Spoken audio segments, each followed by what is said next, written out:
আসসালামু আলাইকুম গাইস, কি খবর সবার? কেমন আছেন? আশা করি সবাই অনেক ভালো আছেন। আজ ছিল শুক্রবার, ওই জন্য সকাল সকাল গোসল করে রেডি হইলাম। এরপর এখন আমি ক্যামেরার সামনে একটু চুলটা ঠিক করতেছিলাম আর কি, আর দেখতেছিলাম ফেসটা কেমন। তারপর পাঞ্জাবি পরে রেডি হয়ে রাস্তায় বের হলাম, মানে বাসা থেকে বের হলাম। এরপর রাস্তায় গেলাম, রাস্তার ভিউটা ভাই জোর ছিল, দেখেন কত সুন্দর ছিল আকাশটা। আকাশটা অনেক সুন্দর ক্লিয়ার ছিল, এই জন্য এখানে দাঁড়ায় একটু আকাশটা ভিডিও করতেছিলাম। পরে আমরা চলে আসলাম খোঁজারখোলা চত্বরে, মানে সিলেটের খোঁজারখোলা চত্বর। এটা হচ্ছে মানে এখানে হচ্ছে সেলফি ব্রিজ।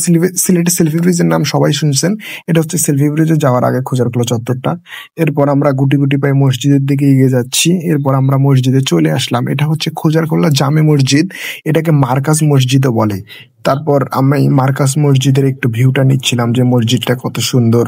এই মসজিদে ঢোকার গেট ছিল এটা, ওই জন্য ওটা একটু জুম করলাম। তারপর এটা ছিল হচ্ছে মাদ্রাসা, মানে মার্কাজ মসজিদের মাদ্রাসা ছিল, এখানে সব ছোট বাচ্চারা কোরআন শরীফ শেখে আর কি। তারপর এটা ছিল ঐতিহাসিক অজু করার স্থান, এটা সে ব্রিটিশ আমল থেকে এখানে মানুষ অজু করে আসছে। এরপর আমরা মসজিদে ঢুকে গেলাম অজু করার পর। তারপর নামাজ শুরু হইলো, নামাজ শেষও হইলো। এরপর আমাদের মসজিদ থেকে আমরা বের হইলাম।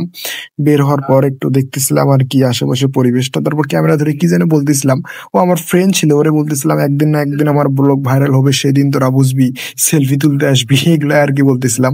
আজকের আকাশের ভিউটা অনেক সুন্দর ছিল, জুম করে দেখাইতেছিলাম। এটা হচ্ছে আমাদের মেস, যেখানে আমরা থাকি।